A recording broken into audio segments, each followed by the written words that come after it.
မှနေချက်ကတော့ကျွန်တော်လက်ရှိနိုင်ငံရေးကြီးကြီးကိုဒီကိုကချင်တိုင်းရင်းသားရောကျွန်တော်တို့ချမ်းပြည်မျိုးရောသုံးသပ်ကြည့်အောင်ဒီနိုင်ငံရေးအပြောင်းလဲကကျွန်တော်တို့ဒီနိုင်ငံကြီးတွေအင်မတန်ရည်ကြီးပါတယ်ကျွန်တော်တို့တွေညီညွတ်ကြဖို့အချိန်တောင်းပါပြီကျွန်တော်တို့တွေမညီညွတ်ကြတဲ့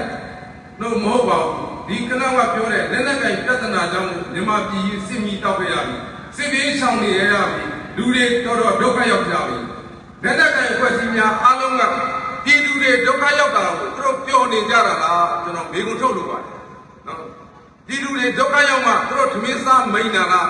အဲ့ဒီလက်နက်ကင်ပြဿနာဘေးရစတာလဲကျွန်တော်တို့လိုရလာပါပြီအားကြောင့်လက်နက်ကင်ပြဿနာချုပ်ငြိမ်းဖို့ကပြည်သူတွေတင်မြောက်တော့အစိုးရပြအထူးတလဲအလေးအမြတ်ကိုလိုအပ်နေပါပြီအဲ့ဒါအခုမကြခင်ကျင်းပတော့မဲ့ရွေးကောက်ပွဲကြီးမှာပြည်သူတွေမဲတဲ့မမားကြပါနဲ့2020တုန်းကကျွန်တော်တို့တွေသာနာပြောခဲ့ပြီမဲ့လည်းကျွန်တော်တို့ပြောစကားအရာမြတ်ပဲပါဘူးကျွန်တော်တို့ဒီဒေတာမှာပဲပြောခဲ့ကြတဲ့စကားလေးတစ်ခုကျွန်တော်ကြားမိပါတယ်ချမ်းနီနိုင်ရဲ့ပြည်သူစစ်ပြည့်မယ်ကျွန်တော်ပြောခဲ့ပါတယ်ချမ်းနီနိုင်မှာပြည်သူစစ်ပြည့်တာမဟုတ်ဘူးကျွန်တော်တို့ကနိုင်ငံရေးပြဿနာကိုနိုင်ငံရေးနည်းလမ်းနဲ့ဖြေရှင်းဖို့ကြိုးစားနေတဲ့အဖွဲ့အစည်းဖြစ်တယ်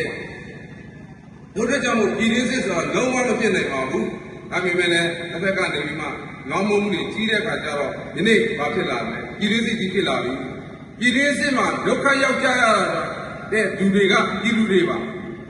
ပြည်သူဒုက္ခကလည်းကျွန်တော်တို့ရဲ့ဒုက္ခပါပဲကျွန်တော်တို့ကလည်းပြည်သူကြားတဲ့ပြည်သူတွေပါလက်နက်ကင်အဖွဲ့အစည်းပေါင်းစုံပေါ်ပေါက်လာတယ်လက်နက်ကင်နေဆိုတာပြည်သူကိုကာဝယ်ဖို့ပါပြည်သူကိုနှိပ်စက်ဖို့မဟုတ်ဘူး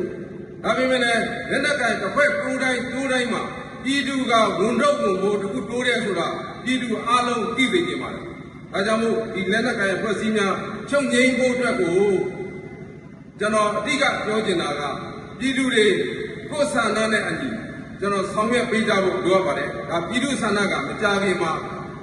ခိုင်ပါတော့မယ်ဒါကတော့ကျွန်တော်တို့မွန်ကြီးမြို့နယ်မှာဆိုရင်တော့ဒီဇင်ဘာလ28ရက်နေ့ကိုမဲပေးကြပါလိမ့်မယ်အဲ့ဒီမဲပေးကြတဲ့အခါကျရင်ပြည်သူတွေအနေနဲ့ကိုယုံကြည်တဲ့နေရာကိုလွတ်လွတ်လပ်လပ်မဲပေးခွင့်ရှိပါတယ်လွတ်လွတ်လပ်လပ်ရွေးချယ်ကြပါပြည်သူဟာကိုယ်နဲ့ထိုက်တန်သောအစိုးရကိုရပါလိမ့်မယ်ဒီနေ့ကျွန်တော် NLD ဒေတာမှာဆိုရင်ဖြင့်ကျွန်တော်တို့ပါတီကိုအများဆုံးထောက်ခံနေတဲ့ဒေတာကို KIA ကတိတ်ပိုက်ထားပြီးမှမဲထည့်ခွင့်ပြအောင်လုပ်ထားပါတယ်ကျွန်တော်တို့ရွေးကောက်ပွဲမှာကျင်းပရဲ့နေပြည်တော်19အုပ်စုထဲမှာကျွန်တော်တို့ပါတီကိုထောက်ခံတဲ့ဒေတာတွေအားလုံးတော့နေပါပါတယ် KIA ကလက်နက်ကင်ပြီးမှနိုင်ငံရေးကိုဘာကြောင့်ဒီလိုပိတ်ဆို့နေရတာလဲတိုင်းဒေသဓာတ်မှုခွင့်ရေးကိုသူ့အစကပြောနေပေမဲ့လက်တွေ့မှာတခြားစီလုပ်နေပါကျွန်တော်တို့2015တုန်းကဆိုရင်ကျွန်တော်တို့ပါတီကအမှုဆောင်လူကိုတပ်ပစ်ခဲ့ပြီးမှကျွန်တော်တို့ပါတီကိုမဲထည့်ရင် KIA ကရွာလုံးကျမီးရှုံးမယ်တပ်ပစ်မယ်ဆိုချင်းချောက်ခဲ့တဲ့အတွက်ကြောင့်ကျွန်တော်တို့စီယုံရေးကဏ္ဍတွေမှာပါရွာကလက်မခံတဲ့အပိုင်းတွေအများကြီးရှိခဲ့ပါတယ်ဒါကြောင့်မို့ကျွန်တော်တို့ဒီနေ့ KIA ကဝေးလိုက်တဲ့မီးက